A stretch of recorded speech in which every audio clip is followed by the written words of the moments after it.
eternal graffiti written on the heart of everyone. Poetry is an echo, asking a shadow to dance. If your life is burning, poetry is the ash. Poetry is an act of peace. Poetry is protest. Poetry is prayer.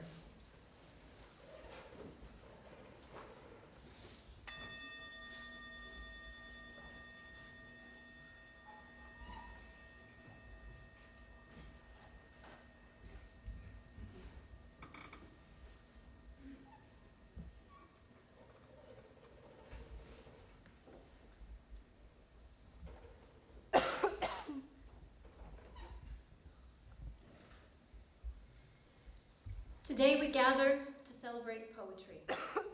On behalf of the English departments of Convent and Stuart Hall, we extend our gratitude for this important Sacred Heart tradition. You students spend countless hours honing your analytical skills and your writing skills, but rarely are you encouraged to create art with your words. Today, we celebrate that. And on a similar note, I would like to commend my creative writing students for entering the short story contest for Bluefin magazine. It received over 1,000 entries from 23 countries, and I'd like to congratulate Kelly Rosanelli for being one of the finalists. So Kelly,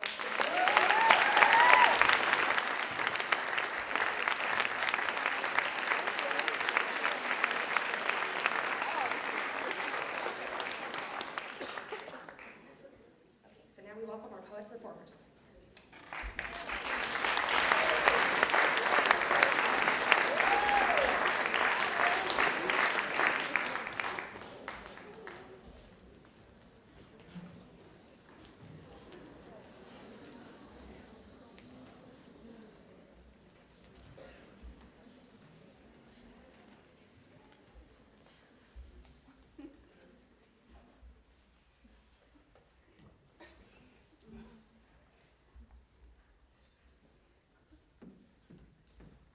So this year I decided to present my own poem.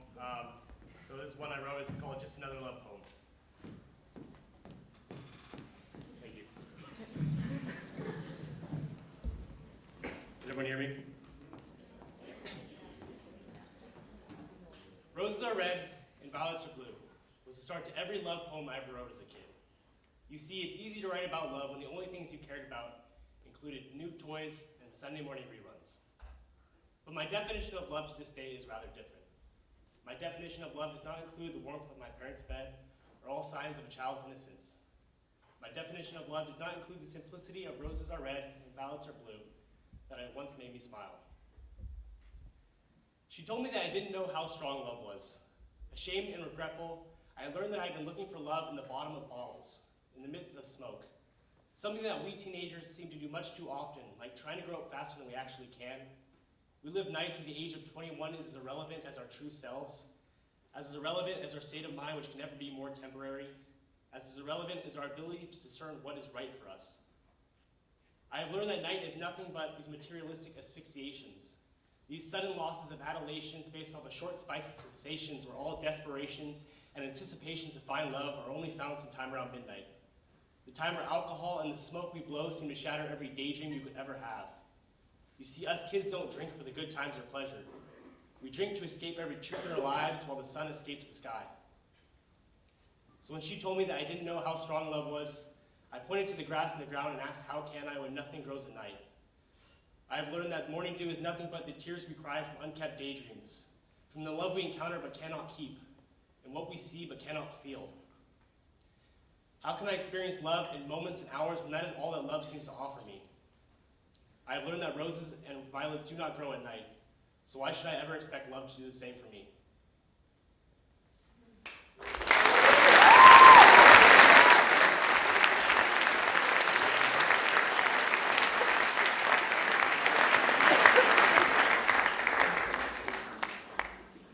When Death Comes by Mary Oliver.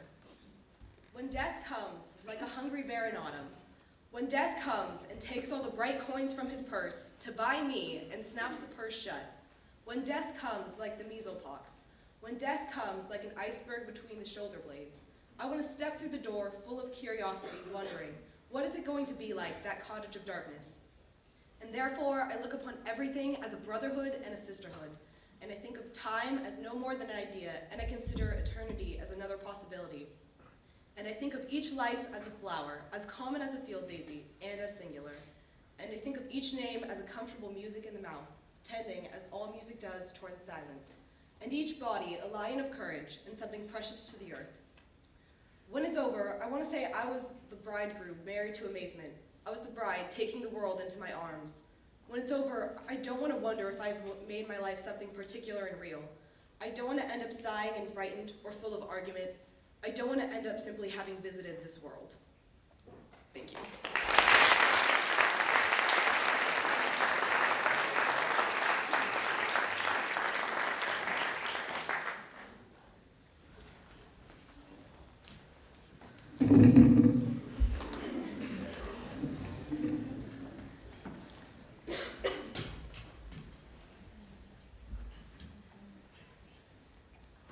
Hi everyone. So for those of you who don't know me, my name's Harry.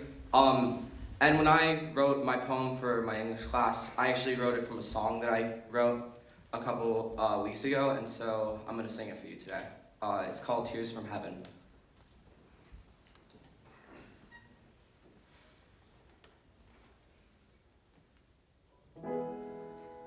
Don't leave me alone, watching the angels. You should have told me before. Now I'm left here alone, watching the stars move. My tears from heaven.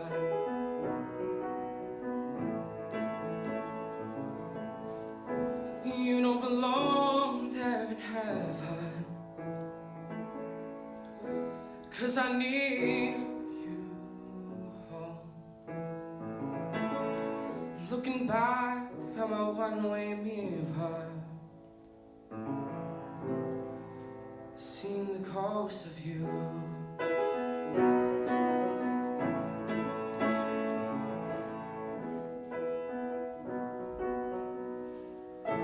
Don't leave and go forever. Don't leave and fly. You're so like them, the sky is misleading. I find it hard to say goodbye. You were my one and only. You could have never done wrong. What was wrong? My heart was full of love. And now I'm lost somewhere outside heaven, waiting for you.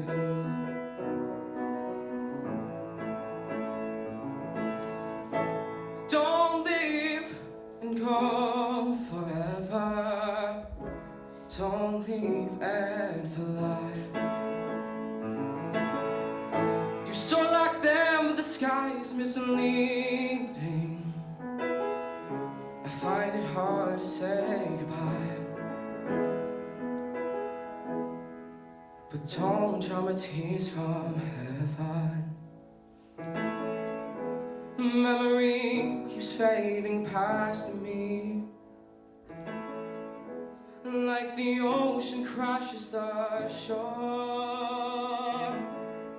Looking up, only seeing the stars. If that's what they are. Or is it you?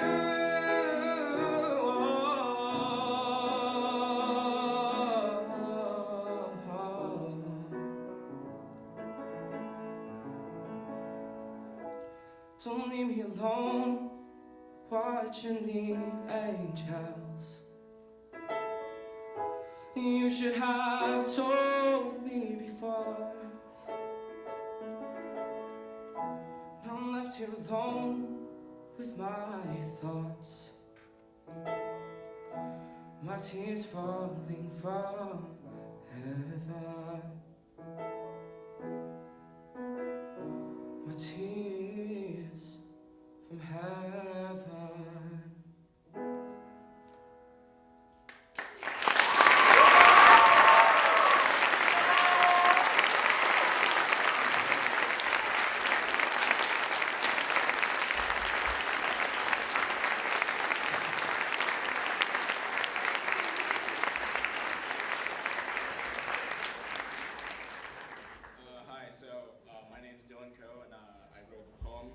Philosophers Party, the Eclectic.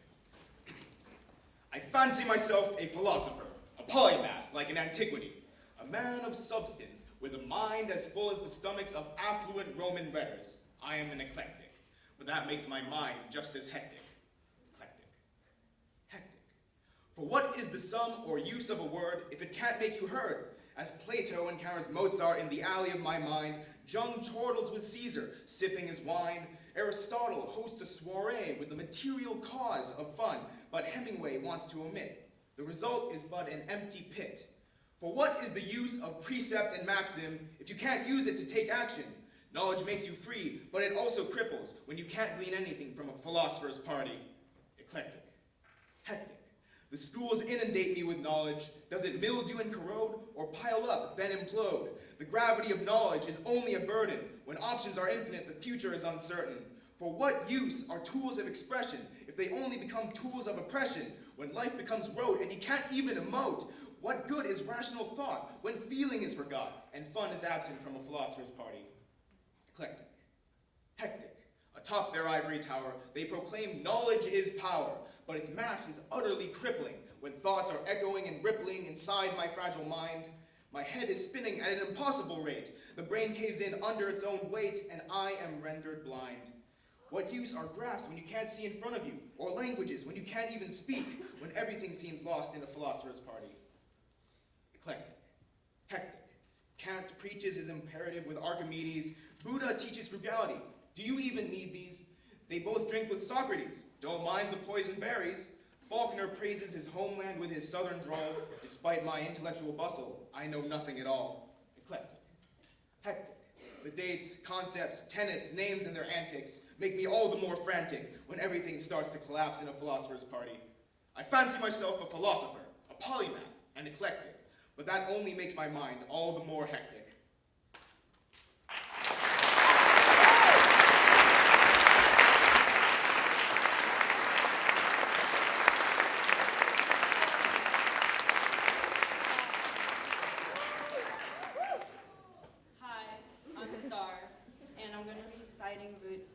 Scars by Rudy Francisco. 1. If I could, I would nail these hands to the edges of stars. I would sacrifice this body to the sky, hoping to resurrect as someone spiteful enough to not care about you anymore. 2. Staple me to a cross and pierce my side with a broken promise, and I'll bleed all the crippling reasons why you deserve one more chance. 3. Loving you was the last thing I felt really good at. 4. So you want to know how I got these stars? I ripped every last piece of you out of my smile. 5. I whispered you stardust. 6. I spoke you into sunflower. 7. I dipped my hands in forever. I touched you infinity, treated you as if you were the last molecule of oxygen inside of a gas chamber. I was good to you.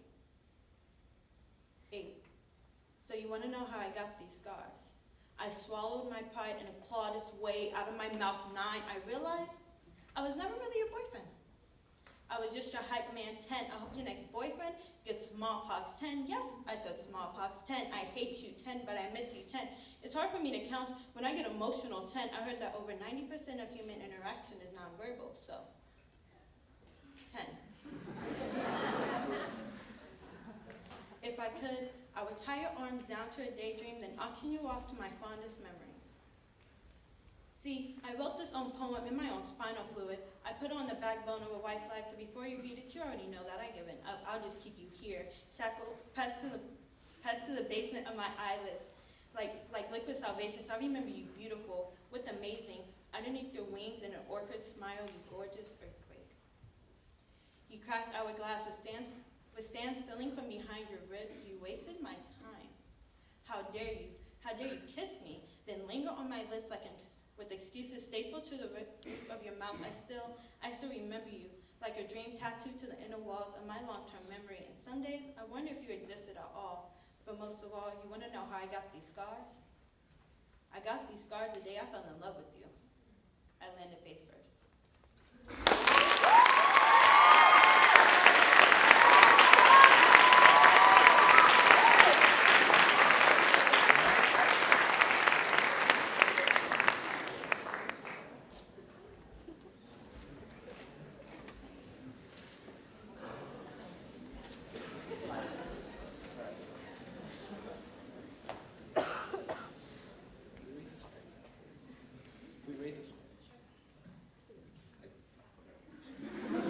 Thank you. Good morning. Today, I'll be reading a poem that I wrote dedicated to Hetty, a strong, brave Holocaust survivor who I had the honor of getting to know. And this is written in memory of all those whose lives were so egregiously affected by the Holocaust. My Vienna. Over time, a phantom crept into my city and haunted the minds of people I knew. Now they see me, murderous without pity, as alien, freak, stranger, the Jew. Those few I called friends now quickly retreat, my name interspersed with curses and threats. I beg them on knees, but I'm still called a cheat. They beat me all over with zero regrets. The birds that trill are eerily shushed, and now all you hear is a shout of a guard.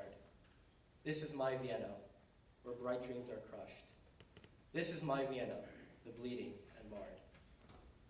I'll never forget that long night of perdition, the vast wrath of God unleashed with a rage, how my world was shattered with utter damnation, as my two parents dropped on both knees to assuage. Adonai, listen, save us from fate. Hand in hand, we cried out with sobs, but the Nazi abhorrence grew more and more great, as my loved ones were swallowed by the large seething mobs. The children at play are eerily shushed, and now all you hear is the shout of a guard. This is my Vienna, where bright dreams are crushed. This is my Vienna, the bleeding and marred. The first thing that struck was a cold, chilling hush, a colossal behemoth just waiting, roused. A menacing spirit posed above like a thrush. But that morning, the beast was quickly aroused. My cold, lifeless pulse, my numb, muddled mind, knowing that we cannot take any more. And forlorn, we find ourselves entwined. How screams and shouts pierced us before. Here lie we, the lost, maligned.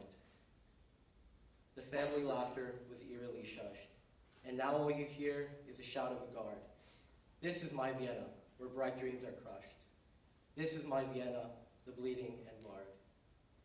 But as I lay dying with my heart long battled, I weep alone in my own distress, with a mind so delicate, broken, and addled.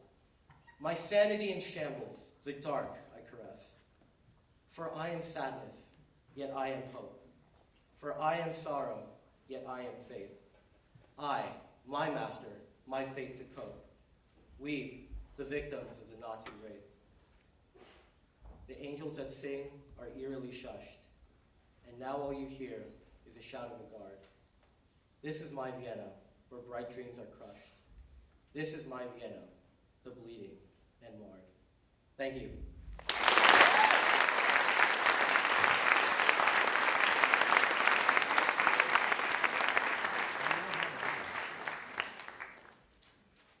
Hello. I wrote a poem. Doesn't have a title. But we're gonna do it.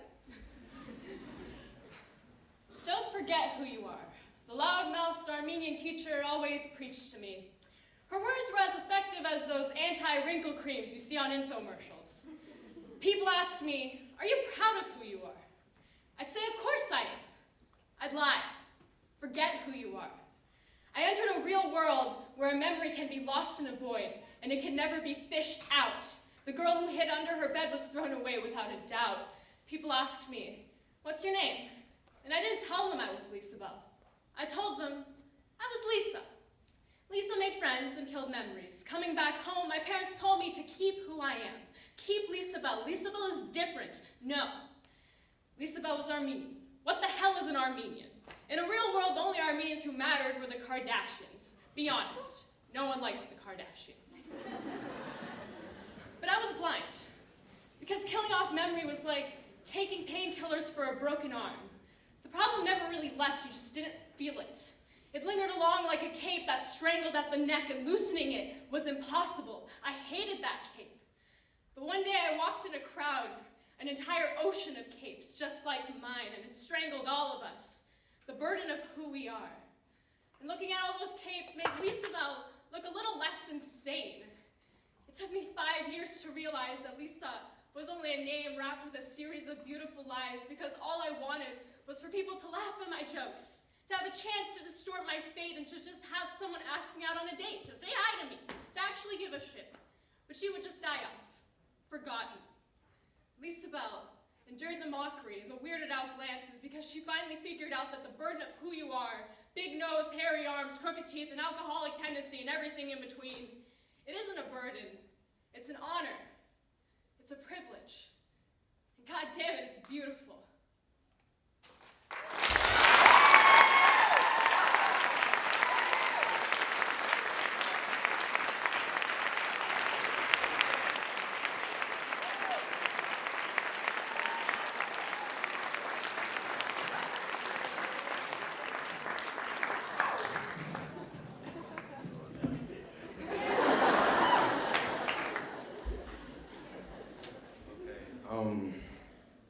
He doesn't know this, but this poem right here is from my father up there.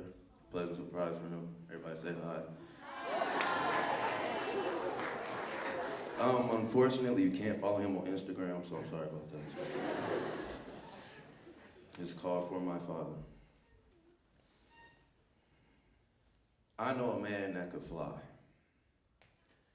He sleeps in the sky. Birds, rockets, and spaceships wish they can go that high. He's a role model. I know a man that can fly. Clouds at his feet, cheesing at the sun to see if his smile's brighter. Collecting stars to pass the time, whispering to the moon. He's one of a kind. I know a man that can fly. His love reached the sky's limit. There's hope in his eyes.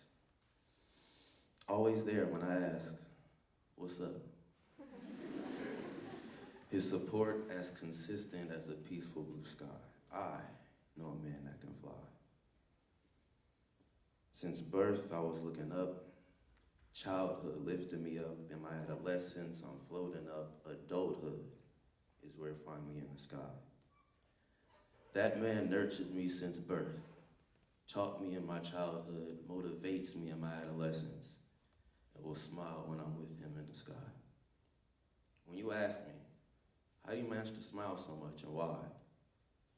Remember, I know a man that can fly.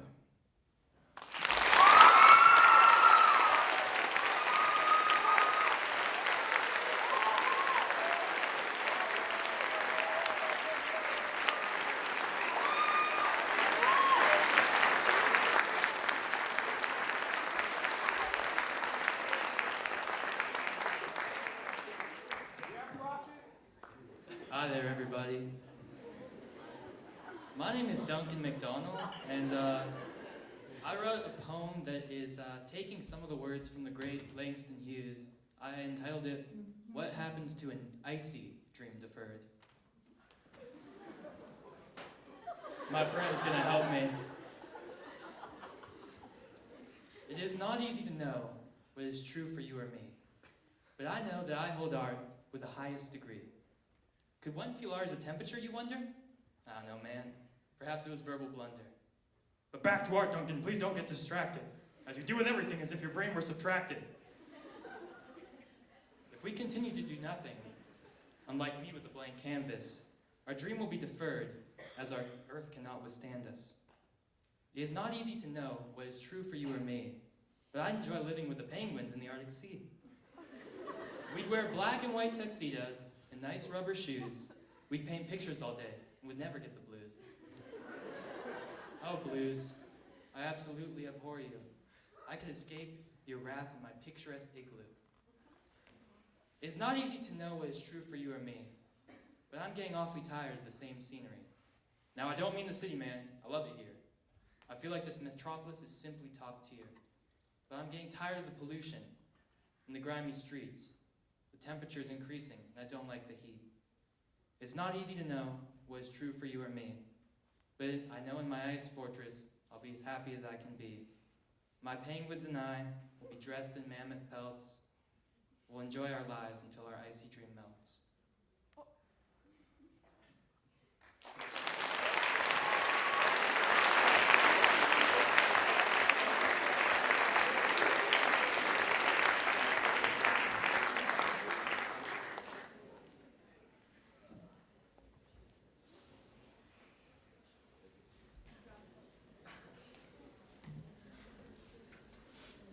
Hello.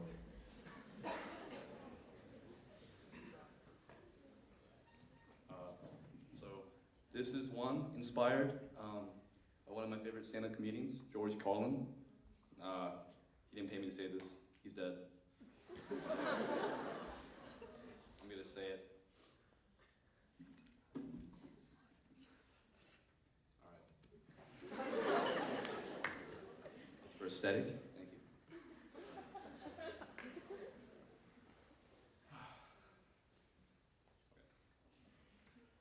Yo, I'm sitting, watching Hannah Montana for fun. My dad walks in, sees the TV, and says, "I hate you, son."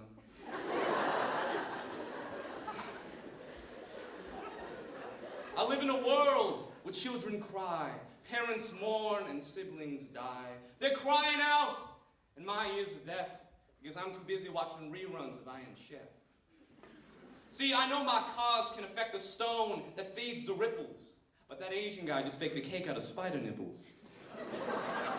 I have the seed of destruction in my palms, and I know it's not fake, that I spend all my time wasted on mallow cake. Because I am a tall, lanky 17, but I spent less time watching the world than watching episodes of the Powerpuff Girls through a television screen. My bones and eyes are derivatives of the stars, but I don't strive for humanity's advance. I sit and contemplate life's most telling questions with a closed, open fist halfway down my pants. Once a month. Once a month. I am the product of 7 octillion atoms, loosely fashioned into God knows what. I'm a skinny figure with sanguine veins like languid rivers from head to liver, from nose to butt. My lungs feed life in mathematical timing. My brain is a spherical, lyric-producing meatball diamond. My muscles are Chinese finger traps that tighten as I get pushed harder. My tongue tickles my heart as air turns into ardor. I'm the squint my mother sees in her prayers. I'm my father's dreams of what he could have been. I'm the sun agleam in my parents' house. I am a borrowed body of this earth. I am a sexy hottie bathed in dirt. Who's confined his carven footprints to be the imprints of his basement couch. Because you know how precious, because you won't know how precious life is until you spend 2 weeks straight in the dark, binge-watching House of Cards, The Office, and videos from World Star, eating week-old Funyuns out of a Nutella jar. I once spent 3 days without taking a shower, lying in my bed crying and cowered. That's kind of sad. Cold and scared and pale. Scared of living life, so I spent my time watching episodes of Dragon Tales. I'm scared of this world. A world that can pressure diamonds into thinking they're graphite lumps. I imagine the world outside and I get goosebumps. I don't just watch the Powerpuff Girls just to see Mojo Jojo get whooped by Bubbles. It's because every time I see the news, all I see is trouble. Because how can I keep a smile when the world is clear as mud?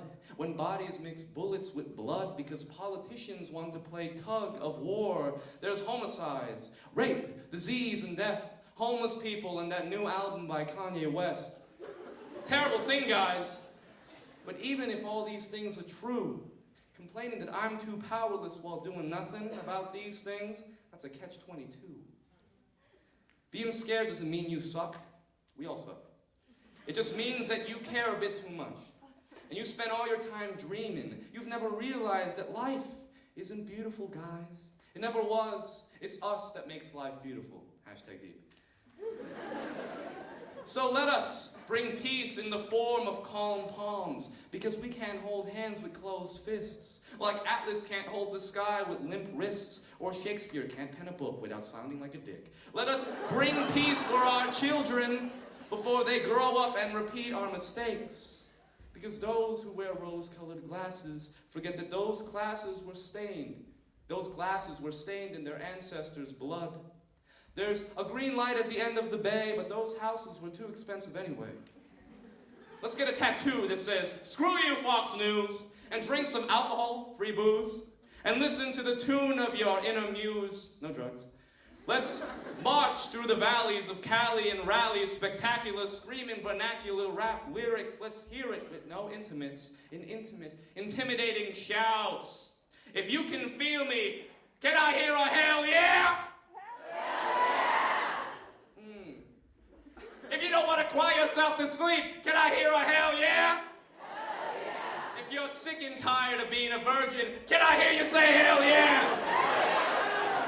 Got one.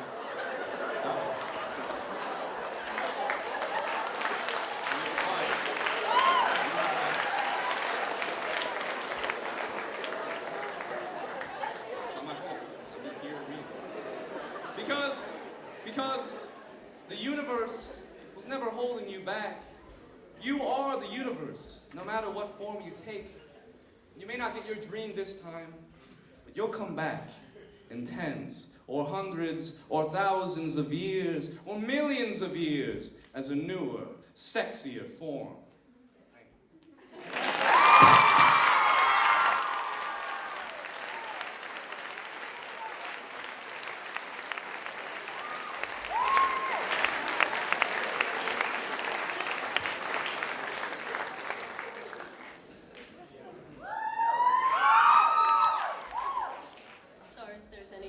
After that, but I'm Christina, and I'm going to be performing Sonnet 146 by William Shakespeare, and this is something I did for the English Speaking Union's Shakespeare competition.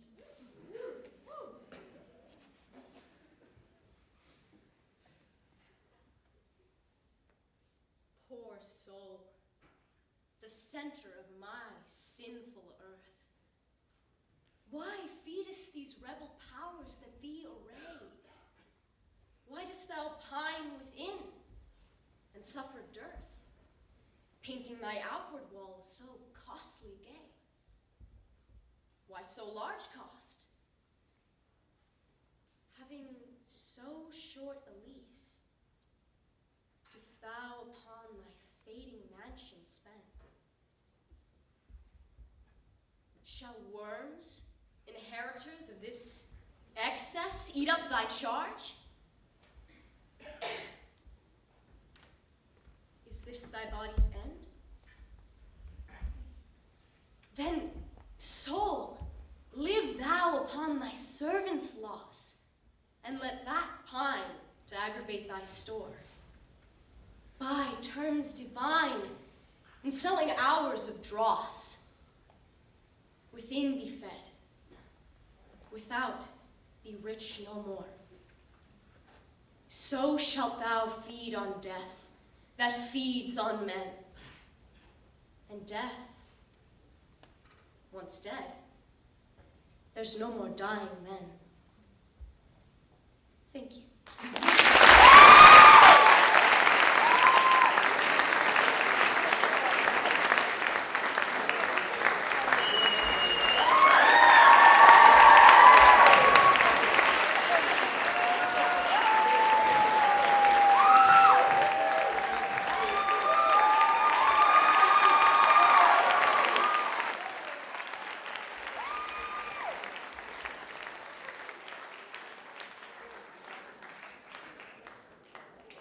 Mommy, I love you too.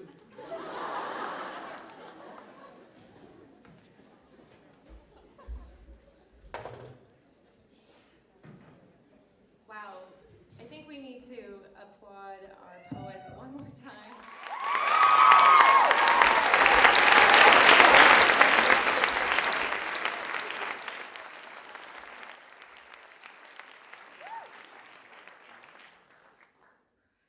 Thank you, poets. Hopefully you can hear me. Thank you for sharing yourselves with us today. That was beautiful. Rita Dove once spoke of poetry in this way, and I think it's obvious that this is true from what we have seen and heard today. Poetry is language at its most distilled and its most powerful. I definitely felt the power in the room. Hope you did. So this is the beginning of the awards portion of our poetry festival. And I wanted to thank all of the participants on stage or through your submissions of your own poetry. The way this works is the top 4 poems were selected from each grade, with the first place poem from each grade sent to the judge. So as we call the names of those we are acknowledging today, please stand and be recognized. And when all names in your grade level have been called, proceed to the stage, receive your award, and have a seat. Understood? Yeah. All right, I'd like to call the English departments of both Convent and Stuart Hall.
Gentleman with his poem Stress is Andre Restaro.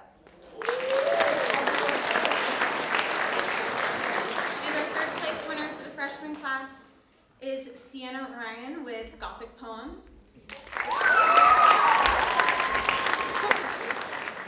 In second place for the boys, Freddie Kiai with Grandma.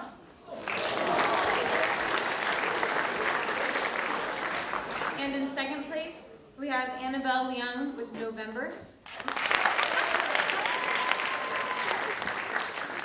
And in first place for the freshmen, Carlos Armendariz with My Hero.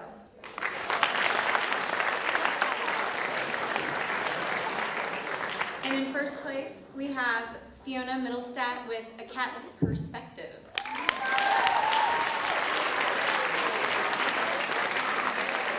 So will you guys please come to the front to get your certificates?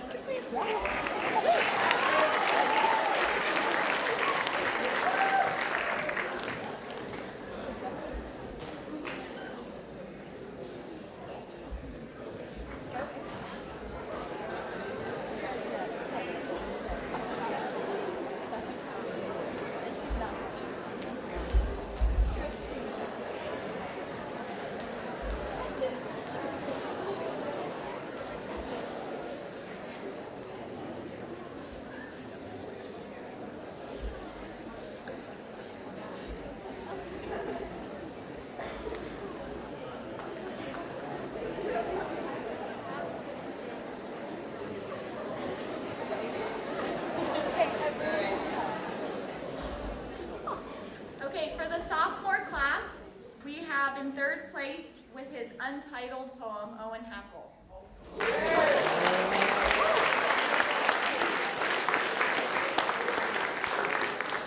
For third place, Haley Long. Hey, what's up? Hello.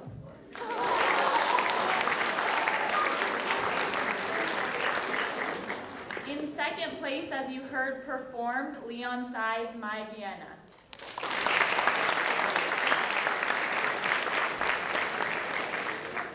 Second place, Caroline Salfson, Normal.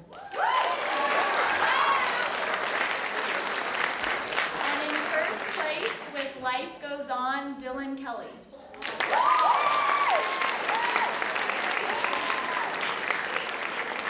First place, I once knew a boy named Orange, Lisa Bell Pinacian.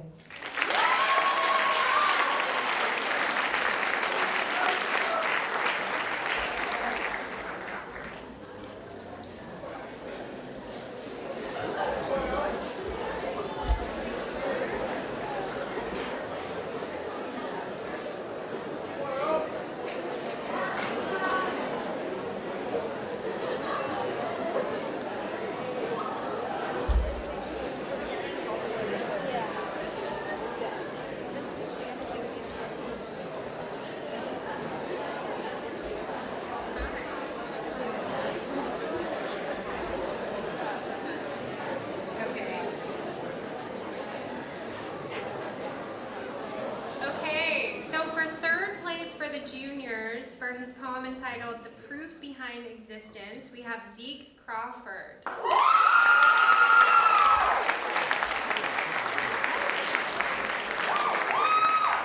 And for the girls, we have Corinne Sigmund with a short love poem to the world. And for second place, for the boys, we have an untitled poem by Anton Kozlov.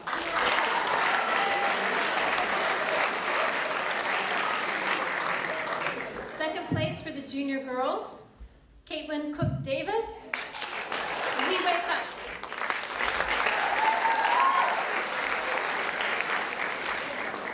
And for first place for the junior boys, we have Dylan Coe with his Philosophers Party, The Eclectic.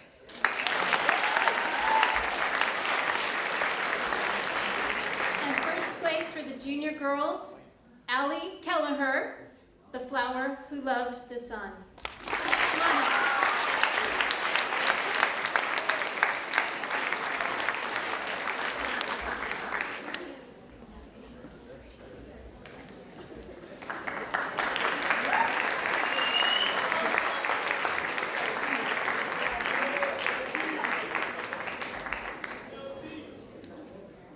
Are there any girls out there? That one? Come on up.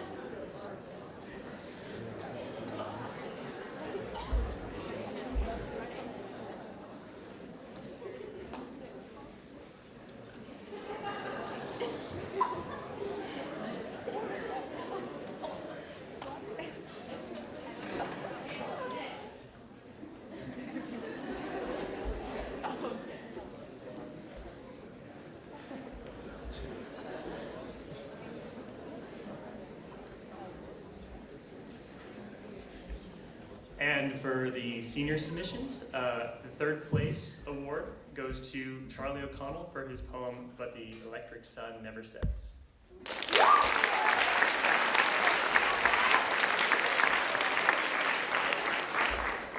And for the senior girls, the third place goes to Rachel Booth for Bedtime.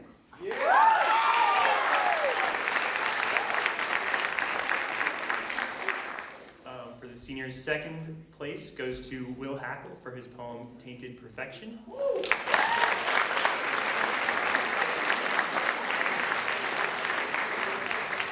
For the girls, second place, we have Sabrina Mendiola, Song of Myself.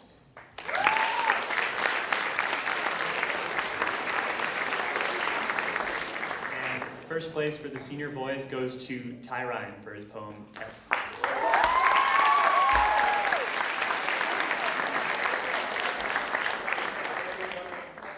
And first place place for the senior girls is Gabby Messino. We are the Adventurers.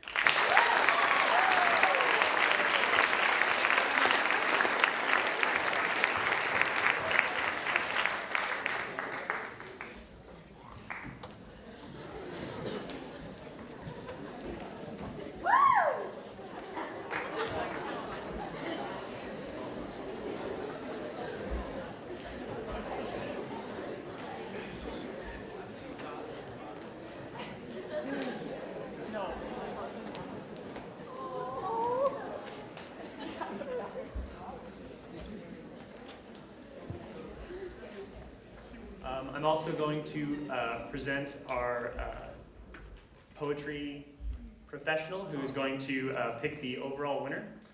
This is Arlene Klatt. Arlene Klatt is a native San Franciscan, a graduate of both CSH Elementary and high school, and she was a former reporter for the Moscow Times. She received her postgraduate degree in journalism from Columbia University and has worked as an editor for both SFGate and CBS MarketWatch. In 2002, she co-founded the Porchlight Storytelling series with her friend, writer Beth Lisick. Every month, Beth and Arlene invite 6 people from different backgrounds to tell stories on a theme in front of audiences of about 250 people at the Verdi Club in San Francisco. So can you please help me in welcoming Arlene Klatt.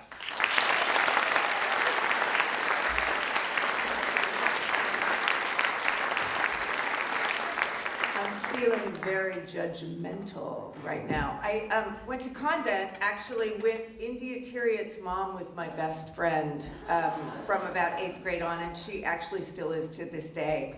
So I hope you guys know that you're going to make some good friends for life at your school. Mr. Grant, is Mr. Grant still here? Yeah. School? Mr. Grant? Yeah. All right, well, he was there when I was there too, so he's been there for a while. So I feel like a little bit of a fraud because I'm not actually a poetry professional. I'm just someone who likes words and I love stories. And my show, Porchlight, we have a podcast if you ever want to check that out at our website is porchlightsf.com. And Fiona Middlestat, who just won a prize, has performed at my storytelling show in her band Misturbia. So that's just another little fun fact I wanted to mention.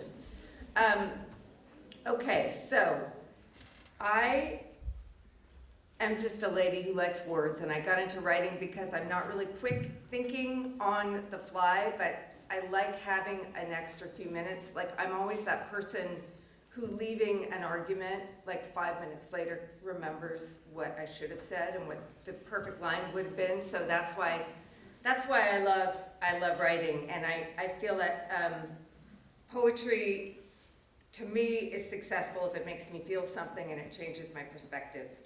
And that the job of a poet is to find the hidden secrets that the rest of us are too busy or distracted to notice. So I loved every single poem that I read. I only got one from each grade, from each school, just so you know. So if I didn't pick the right one, it's because I didn't get, all the information. But all of them were great, and I had a really hard time choosing. I read through them a few times, and then I had like a little reading with my kids and my husband, who are just as qualified to judge a poetry contest as I am, at home, and they helped. So I guess I'm gonna go ahead and announce who the all-school winners were. The Stuart Hall High School winner I chose because the first time I read it, it made me smile right away. And then every time I read it, beyond that, it had the same effect. It's an uplifting poem that's deceptively simple, but it has a great payoff at the end about the power of a kind word. The prize goes to freshman Mick Shkolnikov for his poem.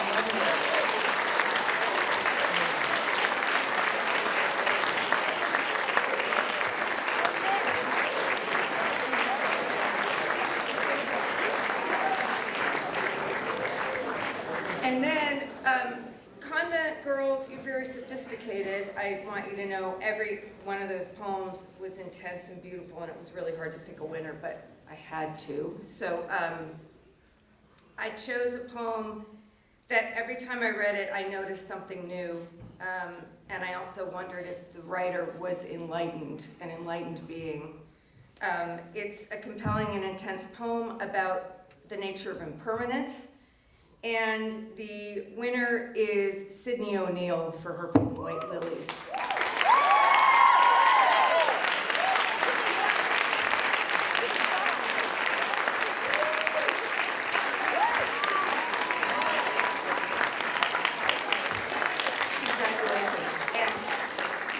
Performance earlier was amazing too. Thanks for letting me watch that.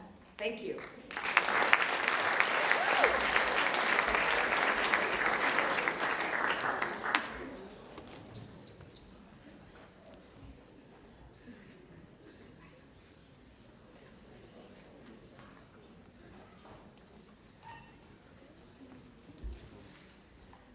And that wraps up our poetry festival for today. I think we